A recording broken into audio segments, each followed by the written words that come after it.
Thank you very kindly.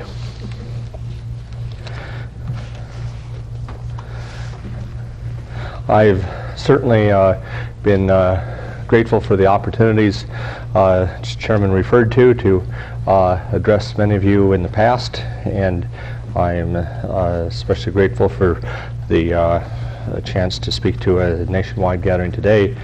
And I certainly like to extend my thanks to the organization as a whole, and particularly to our very gracious hostess, Dr. Jane Orient, for the arrangements in these respects. Following the advice which I have received from the very famous physicist and chemist Leo Szilard, transmitted via my mentor Edward Teller, I'm going to try and speak today to a topic which is a little bit different than those that I've addressed in the past. Something which has come to concern me not only in the context of strategic defense, but also in connection with more recent responsibilities I've had with respect to advising the government on other aspects of weapons of mass destruction, and very particularly the means of defense against such weaponry.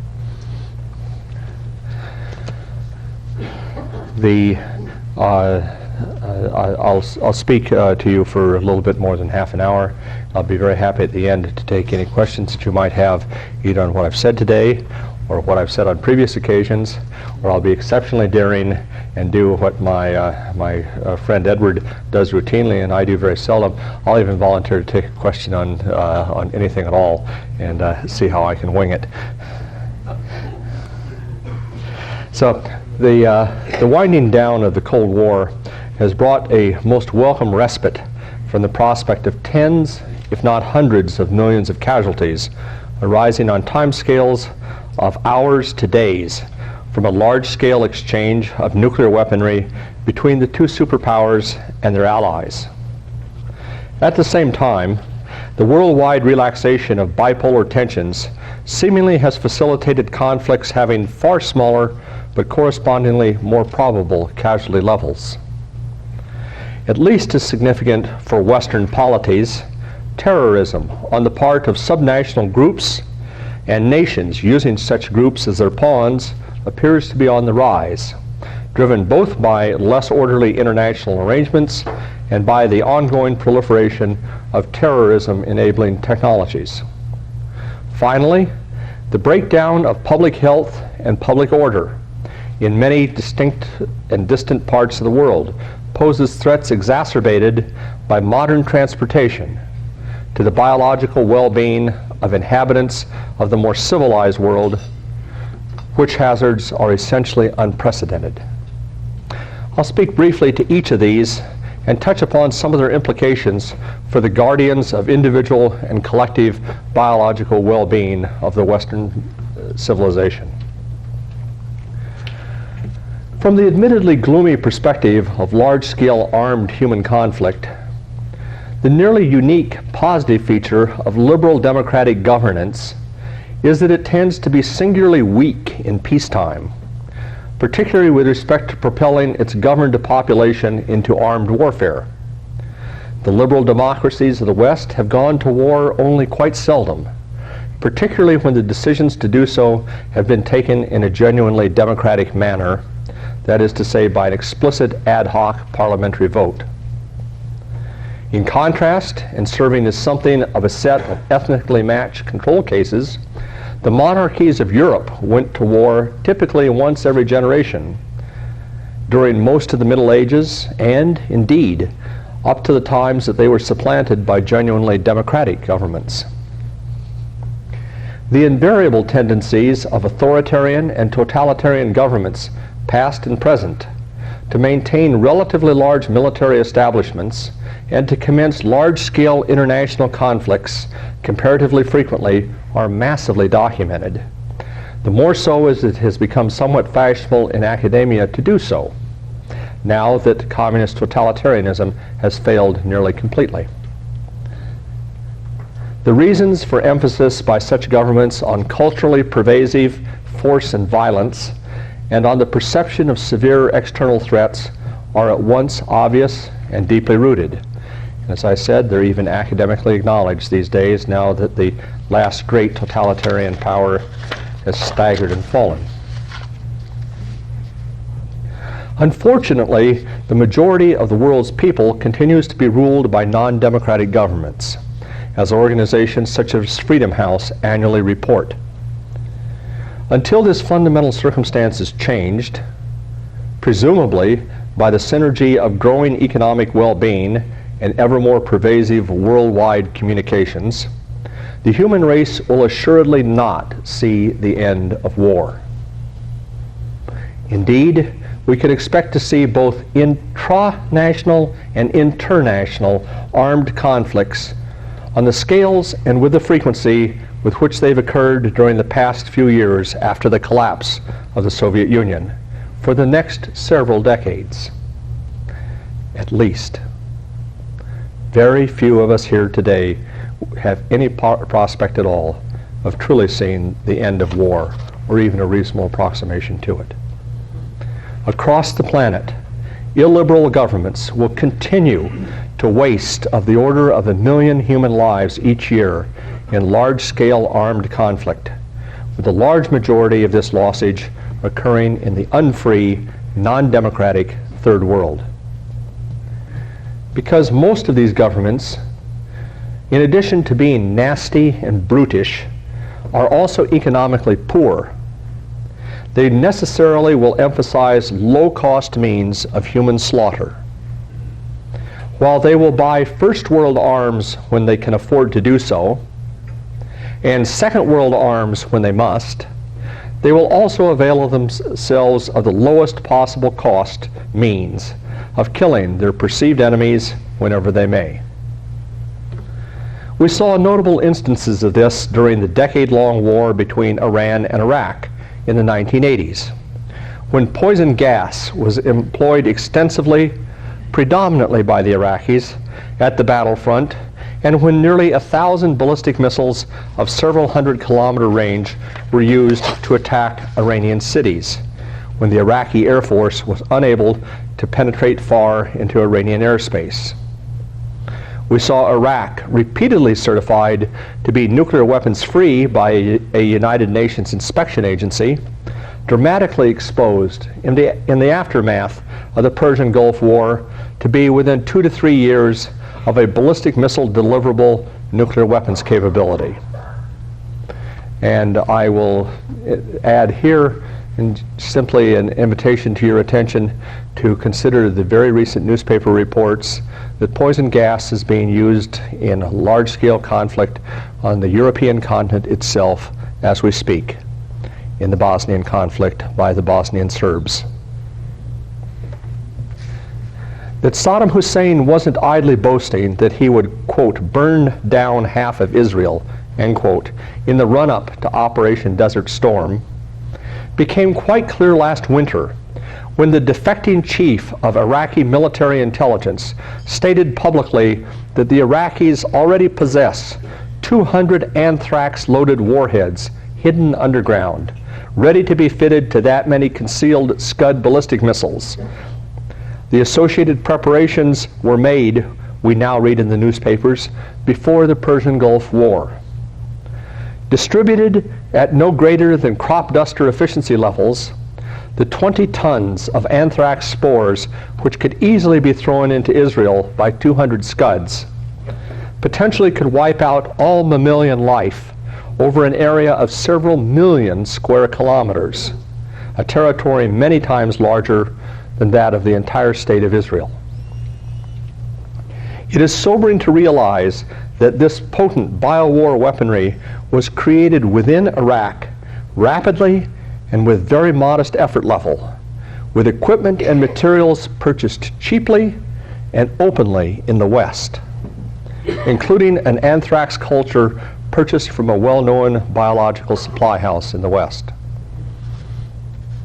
It's very, very sobering to consider that probably the majority of you have more money in your pocketbooks at the present time than the Iraqis spent to start their biowar weapons effort.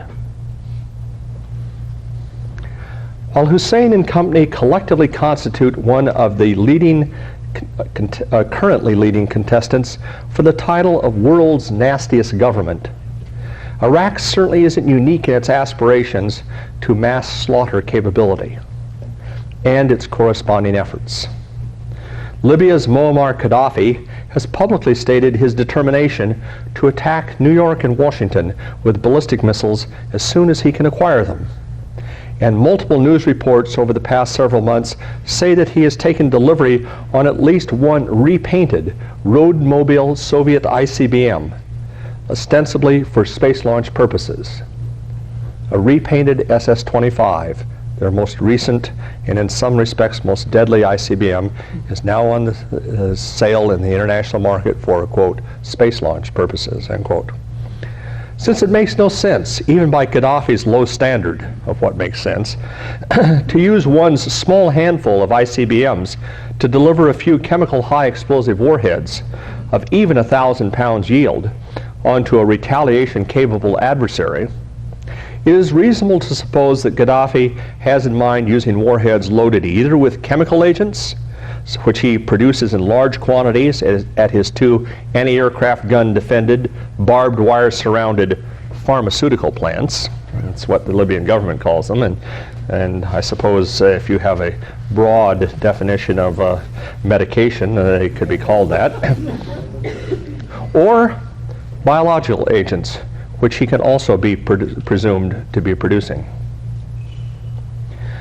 Since the declaratory policy of the current administration in this country is to leave America and Americans completely defenseless against ballistic missile attack of any origin for the indefinite future, the present motivation to geopolitical brigands such as Gaddafi and Hussein to acquire even rudimentary and limited quantities of ICBM-borne means to threaten the United States with mass slaughter is not only rational, but the motivation, I suggest, is manifest. Such motivation is heightened by the success of the Iraqi Scud attack on the Bahrain barracks during Desert Storm, which in a single blow imposed over 1/4 of all the casualties inflicted on U.S. troops by Iraqi military actions of all types. One single attack, one night. The bottom line of this whole business, from a generalized public health standpoint, is that the Third World isn't just the breeding ground for the annual winter flu, or the pandemic source of cholera, malaria, tuberculosis, or plague. It is also the locale from which man-made forms of large-scale suffering and death, attacks with mass destruction weaponry, is likely to come during the next several decades. Moreover, these are weapons only in the rather perverse, quite modern sense of the word. They are useful only for slaughtering massed civilians, not dispersed, equipped, forewarned, somewhat protected, highly mobile troops on the battlefield. They are useful for coercing governments only by threatening its civilian population, not its military forces, or simply for revenge. Among their principal targets, necessarily, will be the free peoples of the West. A major aspect of the price we pay for the relative inability of liberal democratic governance to threaten our liberty in peacetime via manipulation of imaginary threats is its general incapacity to respond to real threats until their menace is obvious to nearly everyone. Most any physical threat to the American people will be of only debatable significance until there has been some shedding of American blood. And the apparent question is how well and how rapidly we Americans will respond after initial bloodshed in our attempt to forestall large-scale death.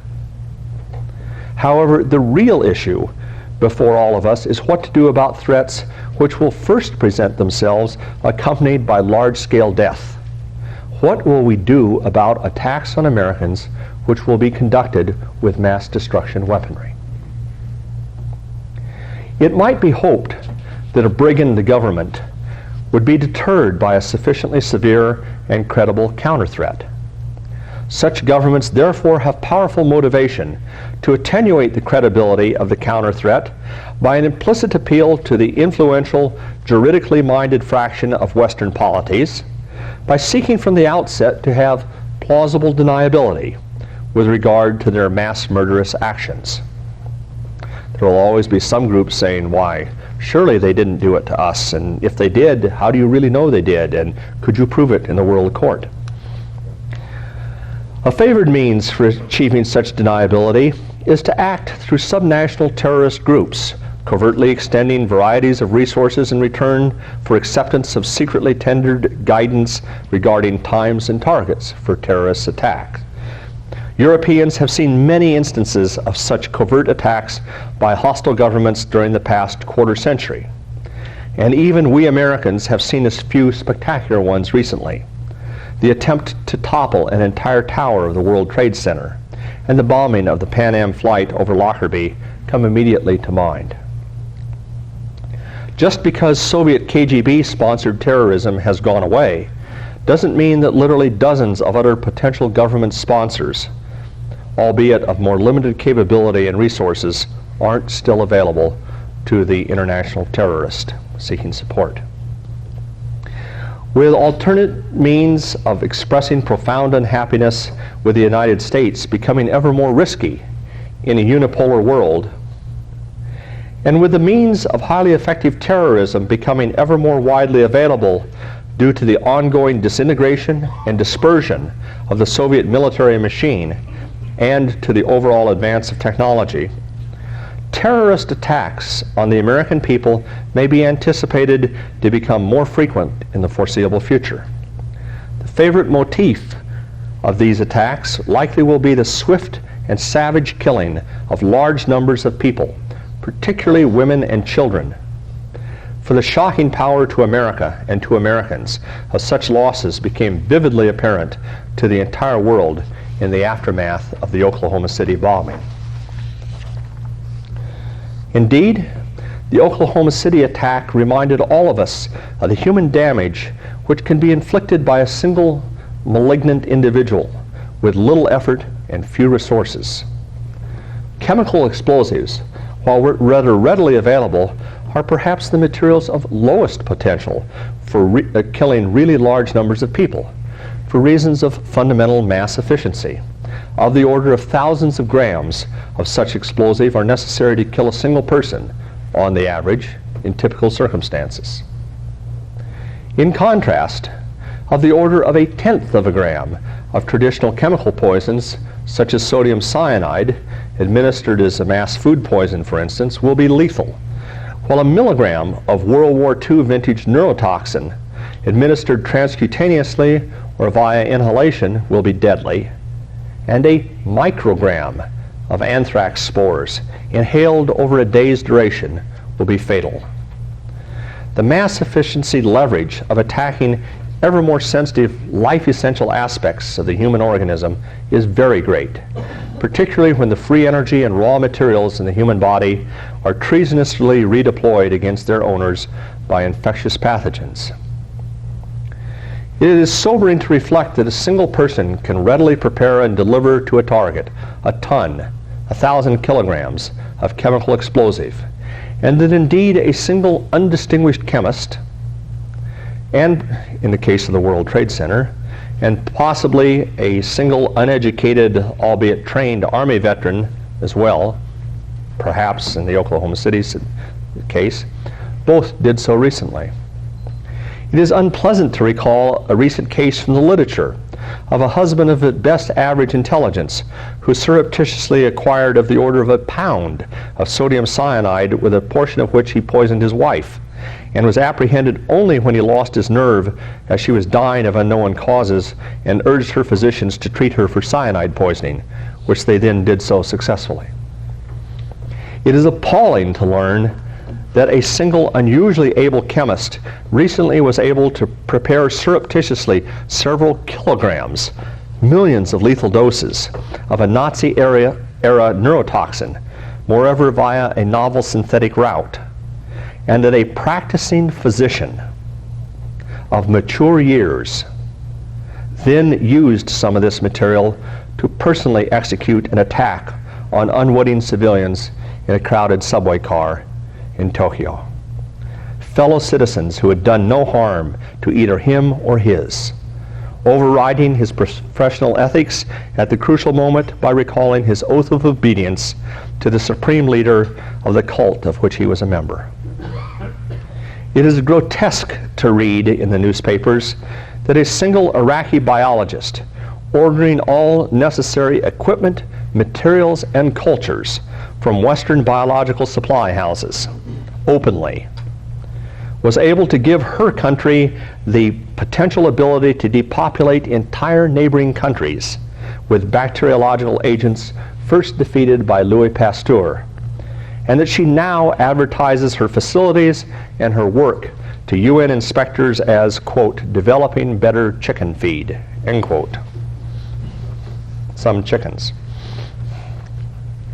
Lest we forget, a very small explosion in a bioweaponry production facility in Sverdlovsk, now Ekaterinburg, in 1979, eventually killed of the order of 100 Russians working within and downwind of this military plant, in spite of extensive medical support of those exposed to the cloud of anthrax spores released by the explosion. Most died because the plant's KGB supervisors repeatedly and forcefully lied to local attending physicians regarding the nature of the calamity, and also vigorously suppressed telltale clinical laboratory results so that available efficacious treatment for pulmonary anthrax was not given to any of the victims. All this is now publicly known, and it's even quite uncontroversial, thanks to the courage of a few local Russian physicians who concealed and preserved medical records and biological evidence, and due to the recent personal candor of Russian President Boris Yeltsin, who was Communist Party secretary of the Sverdlovsk Oblast at the time. Some may recall that the Soviet government and the Soviet Academy of Sciences repeatedly and formally denied these were now established and documented facts on several occasions during the 80s, and that these denials were reviewed and formally certified as credible ones by a number of, quote, independent experts in the United States. Moreover, in the face of precisely contrary, truthful assertions in statutorily mandated reports by the administration to the Congress at the same time. Truths such as what happened at Sverdlovsk seem particularly difficult for nominally detached observers to acknowledge, the more so when times are easy and the consequences of owning up to the truth are painful, even to the extent of taking the word of blood-soaked tyrants over that of elected leaders of liberal democracies. Verily, the advance of knowledge and the associated diffusion of technology continue to give ever more powerful means into the hands of the servants of evil.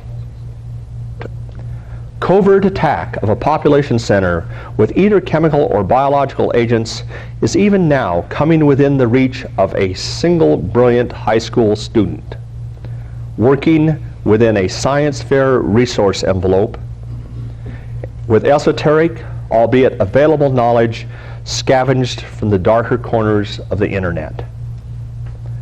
Far greater capabilities for malevolence are already in the hands of thuggish governments around the world and of associated subnational groups. Alas. Physicians and associated guardians of the biological well-being of humanity necessarily have something of the population ecologist in each of them. In particular, they are familiar with the basic concept of the carrying capacity of an ecosystem for a species under various prevailing conditions. We understand that the carrying capacity of the Earth for humankind was of the order of 100 million individuals 2 millennia ago, and it was not much greater than that one millennium past.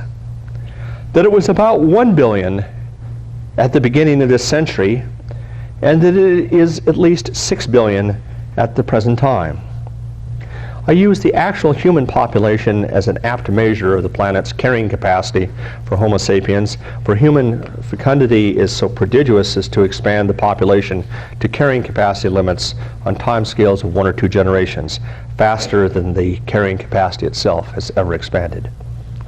The huge recent growth in carrying capacity of the Earth has been due to revolutionary advances in agricultural productivity in the last few centuries, and then to stunningly effective advances in public health during the past century, as modern biology and medicine came onto the stage of human affairs. The recent and increasingly frequent reappearance in modern nations, including the United States, of serious diseases seemingly banished decades ago, is a sobering example of the fundamental lessons that the carrying capacity of an ecosystem for a species can fall as well as rise. And technological advance does not always increase the Earth's carrying capacity for humankind.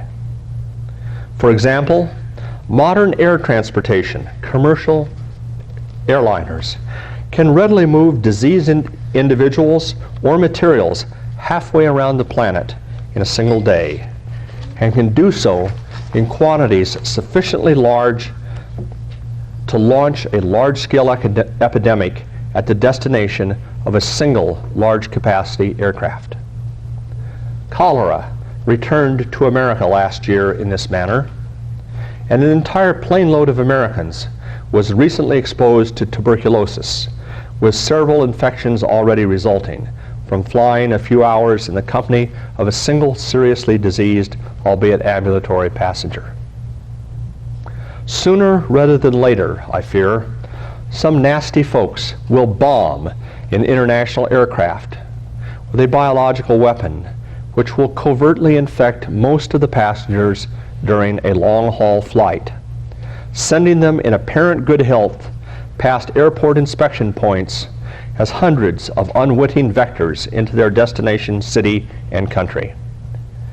It is chilling to contemplate how easily and at how low cost such a bioterror scheme could be executed today. Planes flying third world pilgrims to or from Muslim holy places seem the single most likely target in the near term, considering traditional animosities, mean immunity levels, and typical security practices. Soon after such attack techniques are successfully demonstrated in single plane scale, they seem likely to be employed en masse. An international gateway city such as New York may thus have to be sealed off from the rest of the country with draconian means not seen since the Middle Ages, while many thousands die as ordinary public health measures and unprepared local medical facilities are overwhelmed within the quarantined area, with a not unlikely result that the epidemic may burn itself out by reducing the local population to a density which will no longer propagate the disease, just as occurred in ages past. In ancient times, unsuccessful or impatient besiegers of walled cities often would catapult fling fresh corpses of humans who had died of potentially lethal infectious diseases over city walls with the intent of raising epidemics in the city under siege, whose population would often be weakened by siege-induced privations. At present, we worry about ballistic missile warheads thrown from afar, or cruise missiles creeping in under defensive radar nets, bringing wholesale death to cities in the night. Soon, we may also fear arriving plane loads of apparently healthy tourists, most every passenger newly infected with deadly disease. The modality of attack, peculiarly modern and well-informed. The intent, completely unchanged from that in millennia past. Nowhere in the world are public health officers and associated physician communities prepared to cope with genuine epidemics of the ancient killer diseases. When such epidemics abruptly present as several thousand seriously ill cases and tens to hundreds of thousands exposed or infected. If you doubt this, consider the outbreaks of plague in India and Ebola fever in Zaire during the past year. Public health measures essentially collapsed and medical services staggered in the affected areas, although only of the order of 100 actually died in each incident. However, tens to hundreds of thousands of potentially infected locals swept aside quarantine barriers and fled the epidemic areas, many to quite distant population centers, as swiftly as available ground transportation permitted. The fundamental point is that exponentiating population densities, often decreasing average immune system robustness, and long-range, high-speed transport technologies of the modern world pose radically new and swiftly varying opportunities to ancient diseases, mutated forms of contemporary pestilences, and to malicious humans alike. Unhappily, most of the recent changes are in the dismal going directions. Humanity has bred antibiotic-resistant pathogens with almost intelligently directed efficiency over the past several decades. Immunization standards are honored recently largely in the breach, even in advanced countries. Opportunities presented by modern technology to exterminate human-specific pathogens have been effectively ignored in every instance save one. Third world megalopolises ferment antigenically novel diseases nearly as rapidly as first world vaccine makers can respond. And first world, third world sexual interactions, normal and aberrant, have conjured up contemporary pandemics, both incurable and lethal. About these actual and anticipated new plagues, we've heard a great deal during the past several years. If such semi-natural catastrophe brewing behaviors weren't enough, vigorous biological warfare preparations continue in second and third world countries in spite of the end of the Cold War and a proscribing treaty, the Biological and Toxin Weapons Convention of 1972. The most technically ambitious of these second and third world attempts are engaged in activities such as using recombinant DNA techniques to attempt to teach influenza viruses to also synthesize cobra venom proteins in the cells of the hosts which they infect. The objective basis for optimism regarding the next few decades of public health efforts against both semi-natural and man-made onslaughts are remarkably few. Thus, the challenges currently posed to all men of goodwill, and particularly to cognizant healthcare professionals, seem clear, even vivid. All major population centers must prepare to cope effectively with epidemics of all known virulent lethal diseases, which may present initially at each attack site with as many as 1,000 acute cases, accompanied by as many as 10,000 already infected but still ambulatory individuals, and perhaps as many as 100,000 potentially exposed. These engineered epidemics, human-designed, human-executed epidemics, may be expected to have as a major design feature the likely overwhelming of health maintenance capabilities in the area under attack, so as to maximize casualties and corresponding political impacts. Pulmonary plague and pulmonary anthrax are among the currently most likely candidates, but literally dozens of distinctly different types of biological warfare agents intelligently selected for efficient, rapid induction of morbidity and mortality from among mankind's ancient microbial and viral enemies have been stockpiled over the past few decades. Arch traitors to the human race are even today attempting to engineer the high lethality hemorrhagic fever-causing filoviruses such as Ebola and Marburg into bioweaponry. May their P4 containments fail them early, often, and lethally. But some of them won't. In addition to acquiring and maintaining their personal immunity to such potential bioweaponry agents to the greatest extent technologically possible, in order to forestall primary collapse of medical response in areas brought under attack, medical personnel must be rigorous in their training to recognize and effectively treat victims of such attacks, including doing so under acutely non-ideal circumstances. Physicians, individuals, and very importantly, as organized physicians, must insist that public authorities create and maintain widely distributed stockpiles of essential biomedical equipments and pharmaceuticals in fully adequate quantities and qualities for attackers that will assuredly learn of and likely attempt to exploit either qualitative or quantitative deficiencies in population defensive preparations. Passive defenses, exemplified by maintaining population average immunization status adequately high to quench deliberately initiated epidemics, must be undergirded by active defenses, including effective diagnostics and pharmaceuticals for both prophylaxis and acute treatment.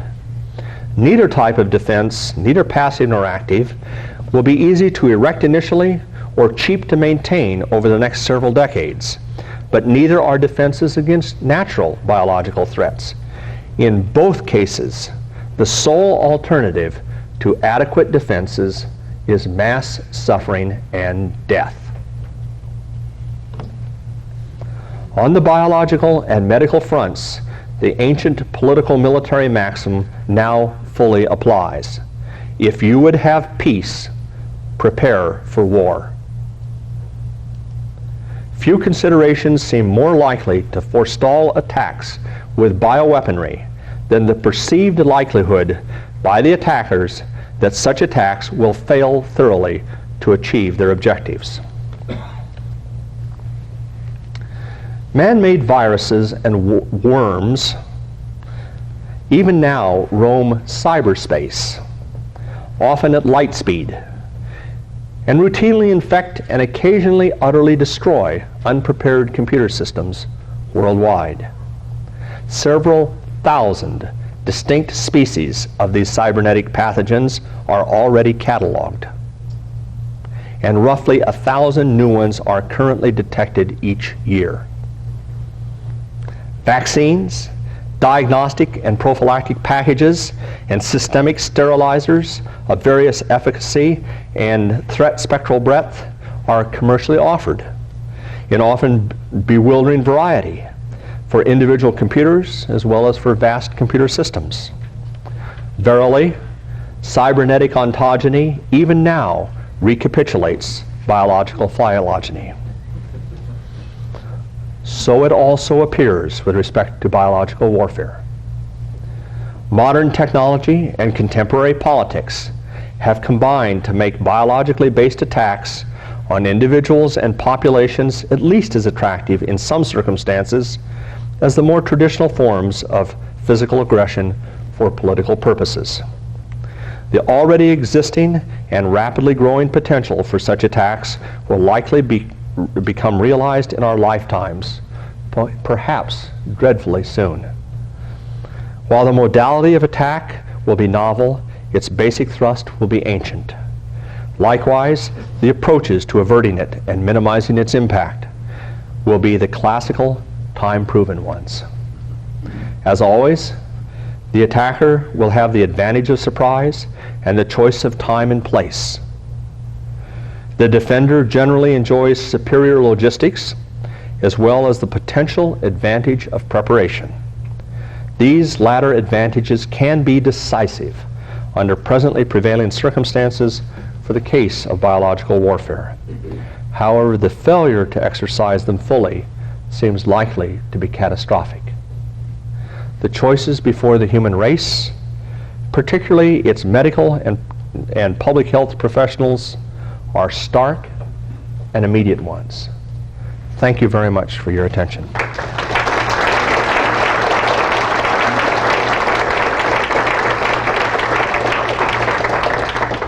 I brought some copies of my remarks, which are down here. If there's not enough to go around, I'll be very happy to take names and addresses and have additional copies mailed out to you within the next week. But you're welcome to help yourself to these. And as I said, I'll be happy to take questions to the extent that Dr. Orient considers appropriate as far as duration. Start right here. Lowell, really, truly magnificent speech. I'm delighted with you, tremendously appreciative, and I'm especially appreciative that you weren't interrupted. and we're allowed to go on.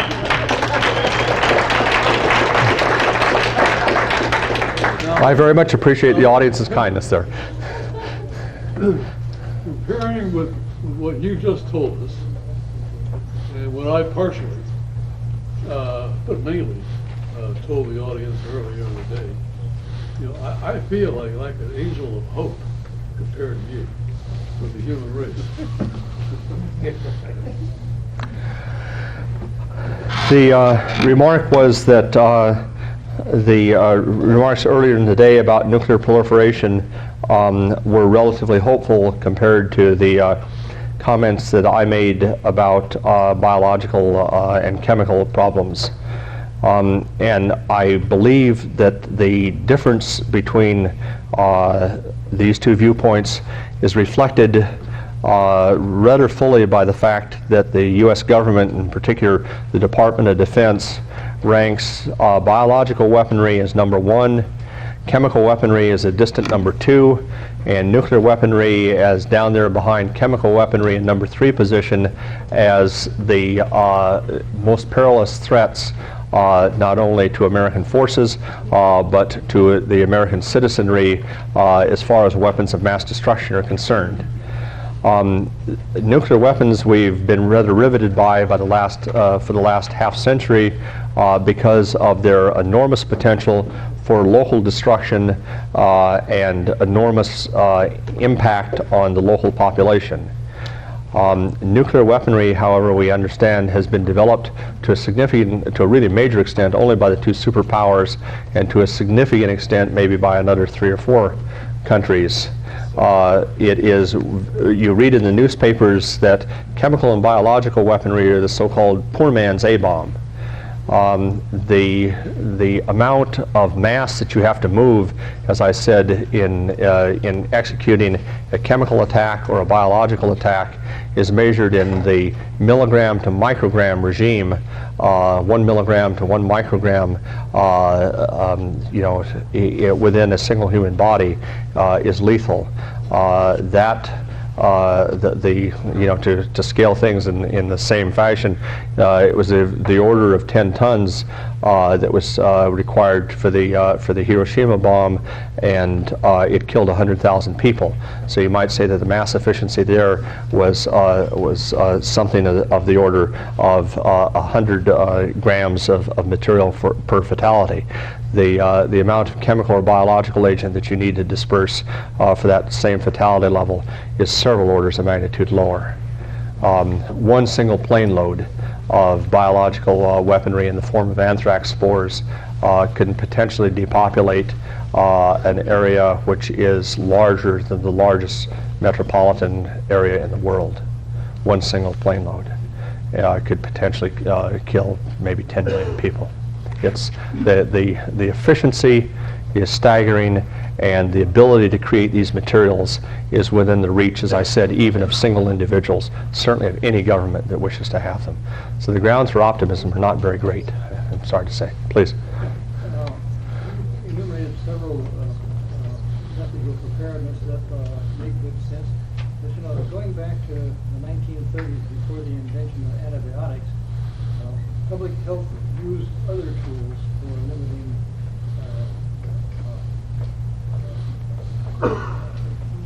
propagation of disease, principally quarantining and tracing contacts and one thing and another, which aren't very pleasant in society. but it seems to me, in the absence of anything more powerful, the society should be reconsidering those, and particularly since antibiotics seem to be, in some instances, losing their effectiveness. The remark was to the effect that prior to the introduction of antibiotics, that the classic or traditional public health techniques, such as tracing paths of infection regarding humans as vectors, was still quite effective in controlling the spread of epidemics and then quenching them. And that is certainly the case, and I have a great deal of respect for those techniques. They're the ones that I referred to as the classical ones. They are unfortunately of questionable or efficacy when you are presented perhaps with 500 people off a single plane, and perhaps a few dozen planes arriving within a day from all over everywhere, for instance in one gateway city such as New York, that may be deliberately infected. When you have such a large number of acute cases and a correspondingly huge number of potentially exposed or infected cases, the classic tracing techniques are likely to break down under the load and to break down catastrophically. The good news is that against many of these potentially engineered plagues, available antibiotics are still relatively effective. The bubonic plague in India, for instance, was quite effectively treated with tetracycline derivatives once they had some idea of what they were going up against.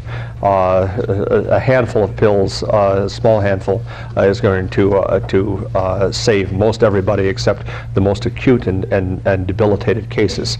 The problem is recognizing that the people need the antibiotics and getting it to them in large enough quantities. In this city or in any other city, there's simply not enough tetracycline or ampicillin or amoxicillin or whatever else to treat 100,000 acute cases. Nobody plans to do it.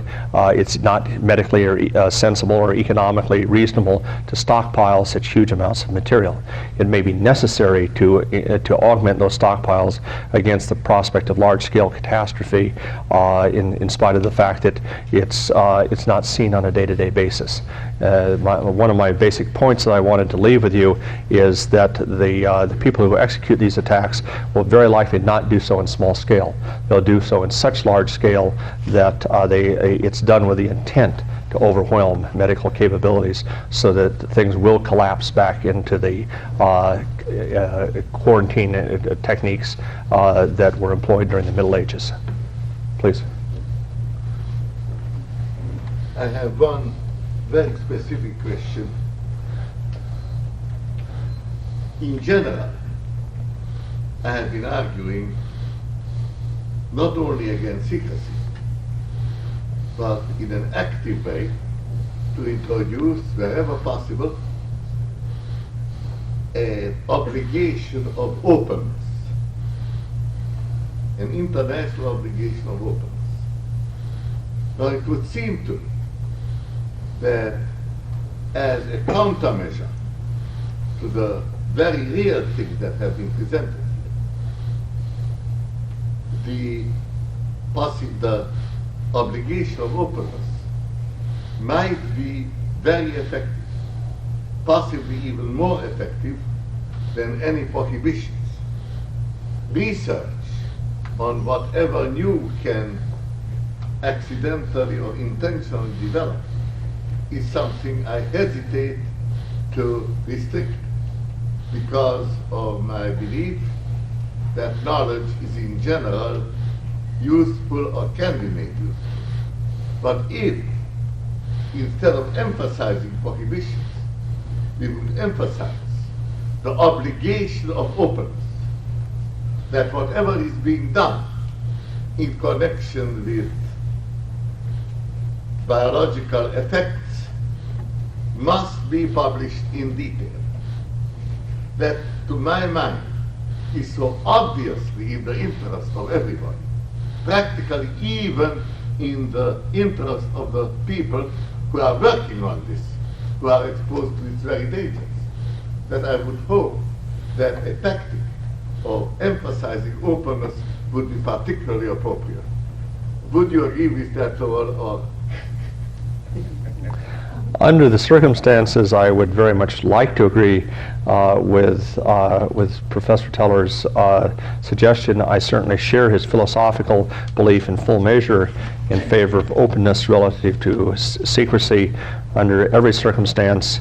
I frankly do not understand how to compel openness on the part of those who are not inclined to it. Professor Teller essentially said that rather than forbid certain types of, for instance, biological research to be done, that he felt very strongly that emphasizing openness and openness of facilities, openness of results, openness of undertakings should instead be encouraged.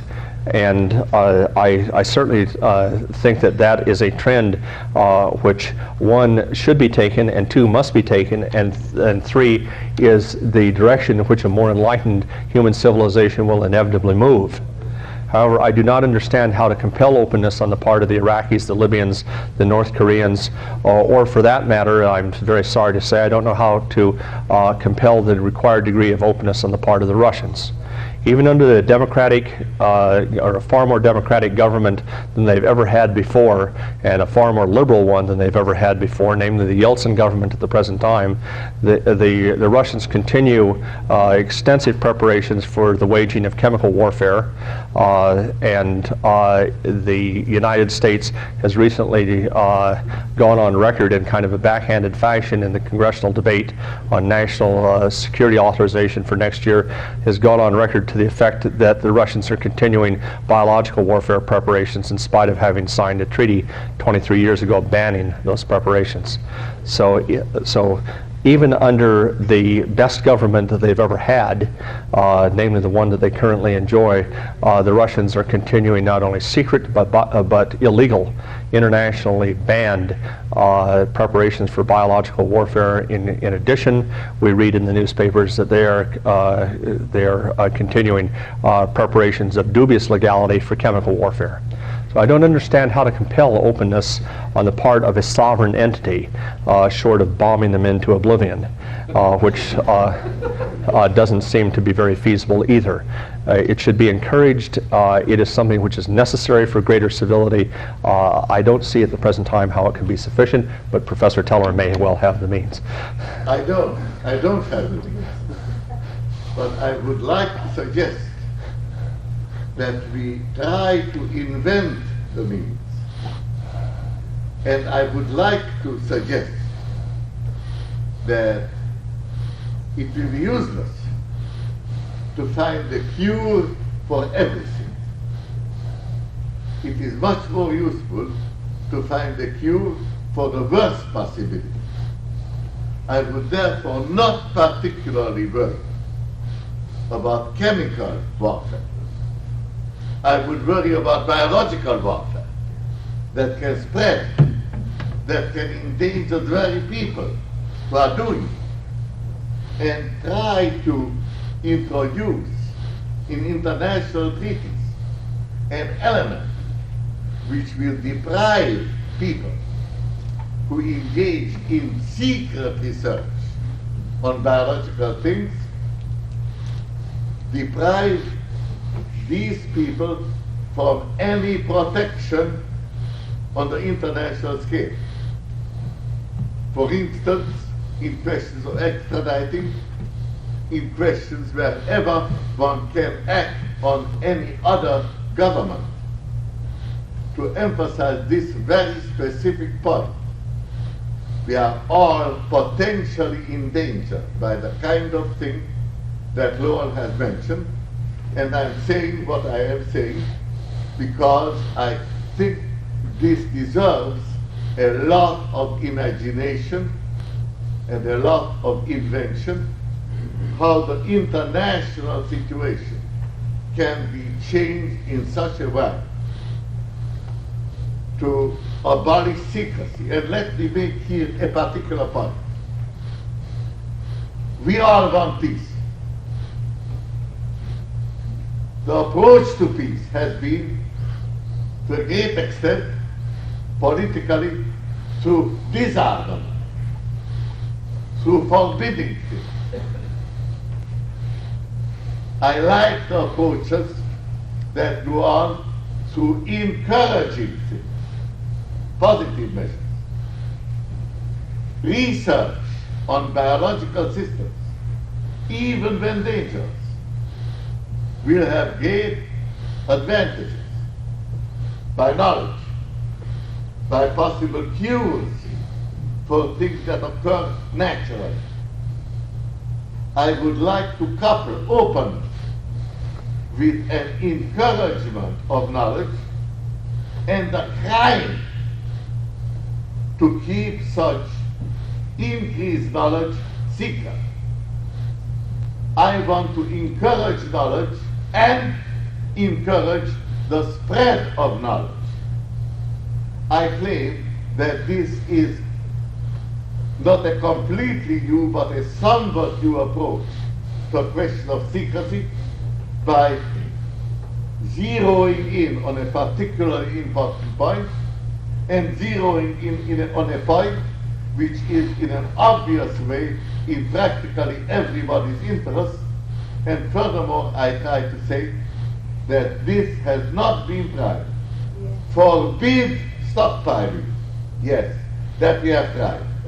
Forbid secrecy, that we have tried to a much less extent, and I would like to encourage people thinking about that problem. Though I don't have a method to offer, I don't have a prescription, but I'm trying to make a challenge to you people, particularly because as doctors for disaster preparedness, this is in your specific field.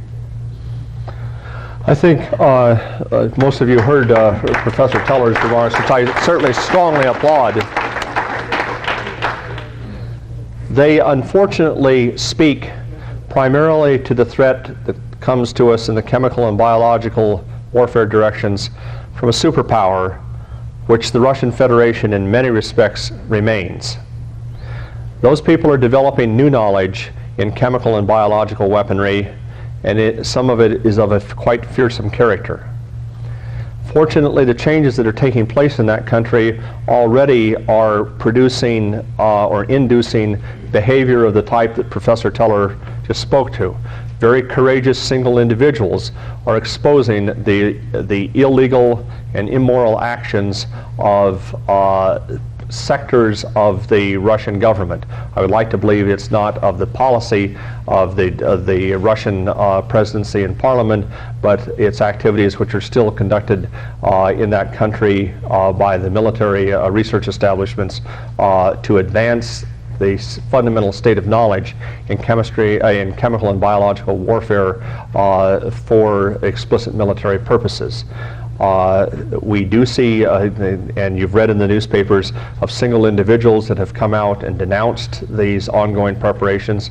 They have been imprisoned and prosecuted for them, and due to international outcry, these individuals have been released and pardoned. Nonetheless, the associated preparations continue through the present time. Professor Teller's remarks in favor of greater openness and in particular removal of secrecy from advances of human knowledge apply strongly in those directions. Unfortunately, the bulk of the threat that I have spoken to you about is not concerned with new knowledge. It is concerned with knowledge that you can go out and find in the literature. As a matter of fact, in some cases in the literature that is really very venerable. The literature of the early part of this century and even the latter part of the 19th century. We're talking not about so much engineered materials, fancy chemistry, exotic biology. We're talking about the things, as I said, that Louis Pasteur coped with and developed vaccines against. This knowledge has been around for a long time. It hasn't been exploited for military purposes until the last few decades, by and large. Neurotoxins, after all, were invented by the Nazis during the Second World War. The biological warfare stockpiles didn't come into existence really until the late 50s and early 60s between the two superpowers, and somewhat later in the other advanced countries. This is not new knowledge. This was knowledge taken from the literature, scaled scales that were relatively novel, but certainly not completely exotic by pharmaceutical industry standards, and turned into military agents for military delivery.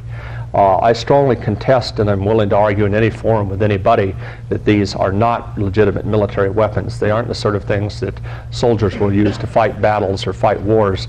They're weapons in the sense of the bad old days of the 30 Years' War, of the bombing campaigns of the Second World War and so forth, where it was considered high strategy to attack civilians with military machinery. I fully share Professor Teller's belief that there is never adequate justification, never adequate justification for using military machinery against civilians, ever, any circumstance, ever. There are, as Professor Teller says, degrees of inadequacy of the justification, but there's never adequate justification. The weaponry which I have been talking about is useful most efficaciously by far as attacks against civilian populations. They're not legitimate weapons in any sense. Please. Could you envision in the future, if this scenario plays out as realistically as it sounds like it can, and probably will, that we would live in a society of quarantine as a way of life and have virtual cyberspace, high bandwidth type interactions, that would come about as a lower cost way of dealing with this? The question was, would we have to live in a future society, would we have to live in biological isolation from each other and communicate through interfaces that cannot carry biological infections? No, I don't believe that that things will progress to that extreme. The threats we face at the present time, remember, are the ancient enemies of mankind. They're plague, they're anthrax, tuberculosis, things that are intended to damage and to kill human populations along very, very classical lines. They're not, and I shudder to think what they may be a half century from now, they are not engineered materials at the present time. They're the sort of things that all of you and I and everybody else played with in fermentation tubes and small tanks and so forth in graduate school. They are standard run-of-the-mill pathogens. Some of the ones that this country stockpiled, I regret to say, were accelerated pathogens. They were made to be more virulent by very classic natural selection techniques. Selective pressure applied in the laboratory, very much like we apply selective pressure to pathogens in cattle stockyards at the present time. We just keep pouring on the antibiotics, but not quite at the fully lethal level. These are very, very classical threats. They're the ones that will respond very satisfactorily to vaccines. In many cases, vaccines that already exist. They respond to antibiotics in spite of the greatly diminished efficacy of many antibiotics. These diseases, you could just flip open the PDR, and which I did in preparing for this talk, and said, does the PDR still recommend tetracycline against anthrax? Does it still recommend penicillin against plague? Yes, it does. These are diseases that can be fought for the foreseeable future with the means that are potentially in hand. My basic point is the means are not actually in hand. If 10 plane loads of plague-infected people land in New York City today, New York City will collapse under the load because there are too many of them and they will infect too many others. Those are the things that, the much less extreme forms of preparation that I have suggested that are appropriate at the present time. If we don't become more civilized during the next half century, the historic advances that are occurring in molecular biology at the present time will pose threats will potentially pose threats of mass slaughter a half century hence, which are of a totally different character than what I'm talking about here. If people really do turn the common cold virus into something which is lethal by giving it 1 or 2 additional genes for coding for lethal proteins, if they do things like that, we as a species are in very grave difficulty. We are not to that point yet. We will not be to that point for some time. We need to make sure that that point in time is very, very distant. And it is those type of social prophylactics, if you will, where I very strongly agree with what Professor Teller said. We must have openness in this research so that people do not stray off into the ever darker pathways. Please. Sir, my name is Ed Eitzen, and I run the Army's medical defense course against biological warfare. And I've done that for the last 5 years. I was also at Salman Pack on the first UN team to look at the Iraqi CPW program. And I have to say that your presentation is the most enlightened overall presentation I think I've ever heard on the subject, and I'd like to congratulate you. I have felt like in the last 4 or 5 years sometimes, in trying to teach our military healthcare providers about this threat, that kind of like a voice in the wilderness. And it is very heartening to know that there are people who are out there in our scientific and civilian community who have an appreciation for the threat, especially on civilian populations, and are trying to inform people about that. So I heartily congratulate you. I'd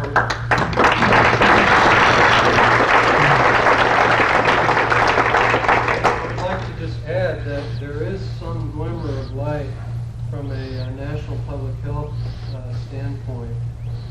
In Washington, D.C.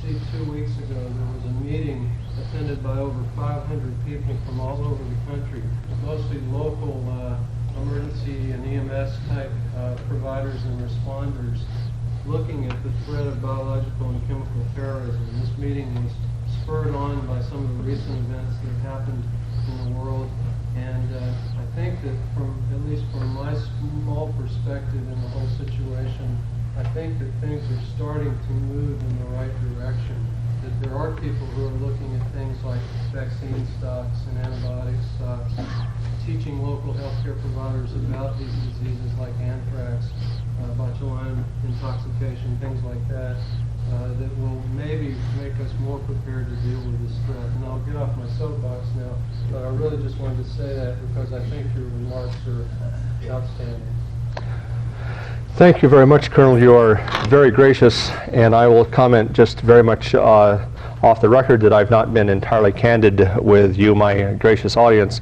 I said that I'd had occasion recently, or in the last few years, to look at other weapons of mass destruction other than nuclear. I am the weapons of mass destruction specialist on this year's Defense Science Board summer study, and I will be streaking out of here at dawn tomorrow, driving down to Southern California by the end of the day tomorrow night to meet with the Secretary of Defense tomorrow evening and Monday morning to, along with many others, give advice on the challenges that face our country, and weapons of mass destruction is very high on the list. So I did not come before you as an innocent today, even though I might have led you to believe that. The good Colonel very graciously unmasked me. I am a government specialist in these areas at the present time, but, and I emphasize that this is on the record, I have told you nothing that you cannot read in the newspapers. Sometimes you have to look hard, but it's all there on the public record. And there's... I'll be on the record just saying that I didn't know that I was unmasking. You shamed me into it. Sir. Honoring the spirit of openness that you talked about, I have a question and 2 brief comments. The question is, what is the Lawrence Livermore Laboratory doing and the other great national laboratories, both military and civilian, in the way of research on these kinds of threats? And while you prepare your answer to that and decide whether to tell us anything which is classified, I'll make my 2 comments. It seems to me that you throw out a challenge that openness demands publication, both in the media and in the scientific and medical worlds, of whatever we do know about response and treatment of biological kinds of weapons, and that therefore you're encouraging us to do that, I take it. My second comment is that I will introduce this at our business meeting for this organization to take this as our focus for the coming year, is the propagation of information on medical response to biological and chemical threats. And we actually have 2 more talks on related subjects, and I encourage all of you to come and pay attention to those additional talks both today and tomorrow. I certainly very, very strongly welcome the commitment of the Doctors for Disaster Preparedness to greater public awareness and greater government consideration of what should be done to protect not American forces, which that's certainly a key concern of mine, but of far greater importance protecting the American populace from chemical and biological weaponry attacks. It's very important for individuals to speak out, but unfortunately in this area, as in everything else, there is inordinate strength in numbers, and it is extremely important for organizations, particularly professional organizations, to speak out on these topics. Responding to the comment previous, which was to the effect of what is being done in the nature of defensive preparations in general, and what's being published and so forth. The defenses, and I would like to once again reiterate, against the biological weaponry, the chemical weaponry that will come to us from the Third World. These defenses are well known. They are neoclassical defenses. They are defenses that could have been mounted very effectively a third of a century ago. They are defenses that were available. They're antibiotics. They're vaccinations in the case of biological weaponry. In the case of chemical weaponry, they are what I would call, for lack of a good open literature word, resuscitants. You know, you're exposed to neurotoxins.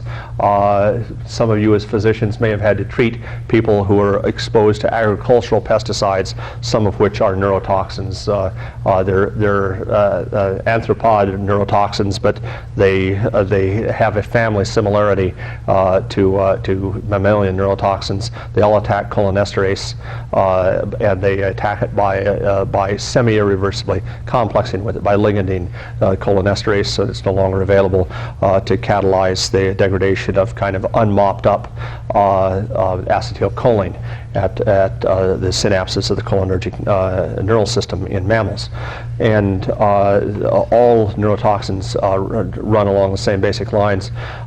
You can competitively de-inhibit cholinesterase and thus revive, literally resuscitate people, resuscitate animals that are exposed to the classic Nazi type neurotoxins. The lethal doses that can be administered are 10, 20, 50, in some cases lethal doses, and you can revive the person, resuscitate them really by competitive de-inhibition of neurotoxins, competitive de-inhibition of cholinesterase by materials injected or administered medically, I should say. And many of these preparations, the crude early ones were around in the 50s. The highly effective ones are available at the present time. That is to say, it's known what they are, it's known how to use them. All of these things are in hand. They're not known, however, I would wager, to more than 1% of you, and they're certainly not available in your offices or to your practices on any reasonable time scale. If somebody presented with acute neurotoxin poisoning, they would die in your office or your hospital, your clinic. You wouldn't be able to do anything for them other than palliation, which is entirely insufficient to prevent mortality. However, these materials exist in military stockpiles, certainly in this country, not nearly an adequate quantity or whatever else, but they do exist. These things can be dealt with. They are very fearsome things, but they are things which are no more fearsome than bubonic plague. Medical science and medical technology knows how to deal with these. It's simply that if you don't have the means, all the knowledge in the world won't do you one whit of good. That's the really grave problem. If you don't have the equipment, the diagnostic equipment, if you don't have the vaccines and you haven't used them, if you don't have the antibiotics that are available for acute treatment and so forth, your patients will die, and they will die in potentially very, very large numbers. Those were the responses to the 2 comments. The question was, what are the national laboratories doing along these lines? And the answer is they're doing what in times past could aptly be called shamefully little. At the present time, it's not at all shameful, because we operate on exceedingly short leashes from our government, in the hands of our government masters. We do nothing to an excellent approximation of the national laboratories that are not explicitly approved in advance, in writing, in many, many copies by bureaucrats in Washington. And if the level of criminal behavior, I blush to relate, but if we expend 1 person day, that is the threshold for criminal behavior for a non-approved purpose. It's called misappropriation of federal funds, and it is a felony. You can work for half a day on something that isn't approved if you're only 1 person, but if you work for a day and a half, you've stepped over the line, and it is prosecutable by the Justice Department. In some cases, it has occurred. In years past, decades past, that line was more of the order of a person year. You could seriously look at something for a while without prior approval from the Washington bureaucracy.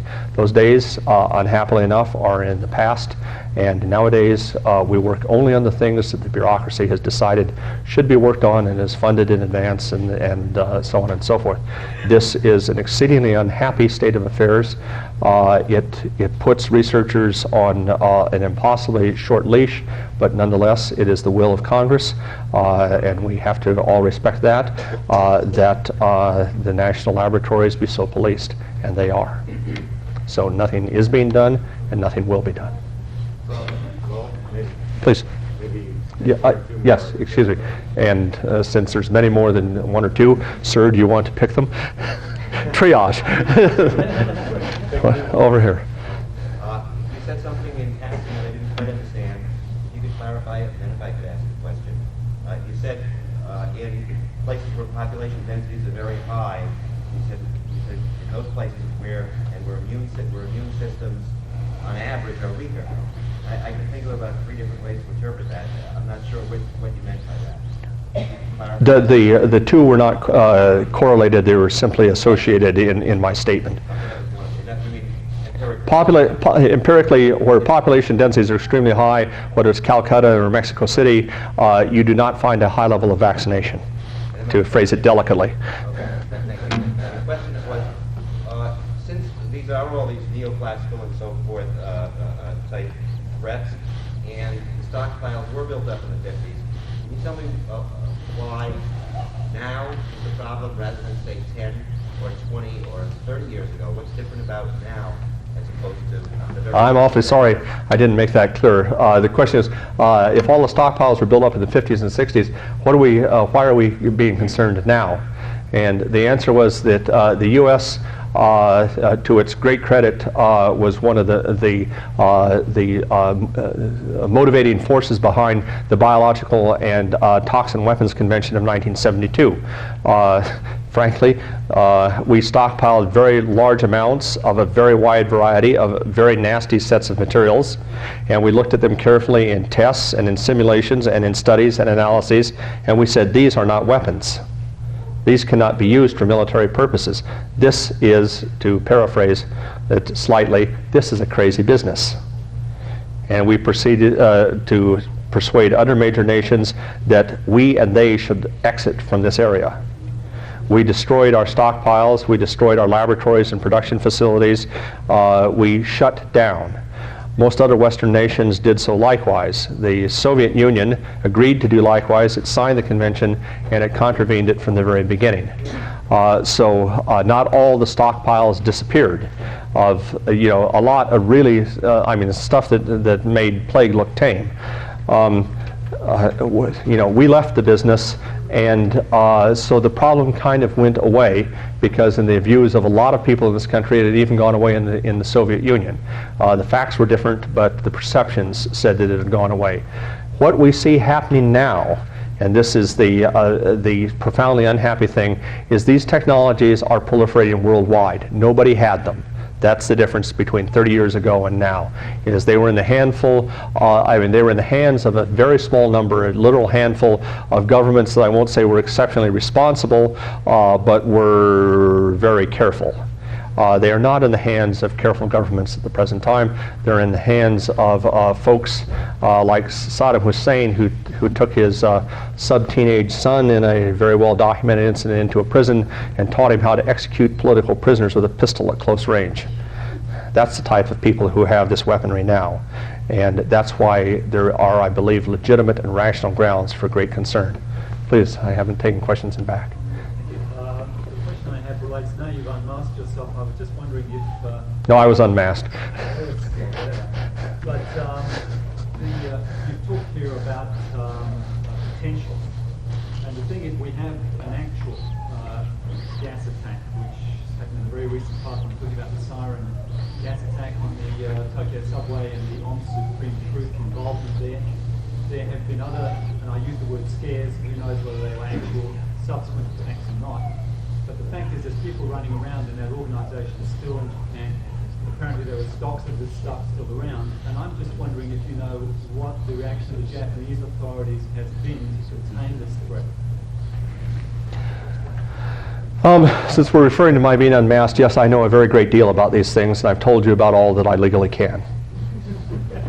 And I could go on for some time about the Japanese, and I would like to, but I may not. And Can we apply the Professor Teller's no? Professor Teller has given the same oath to the U.S. government that I have given. No more, no less. Dr. Wood, the question He is now exiting. Dr. Wood, the question I have is, if we're living in a society where there are people like Saddam Hussein and Gaddafi and these kind of crazy people, why did our people elect a government like Clinton, for example, who canceled SDI programs that we could defend ourselves against these incoming threats? That's a perfect question to end on.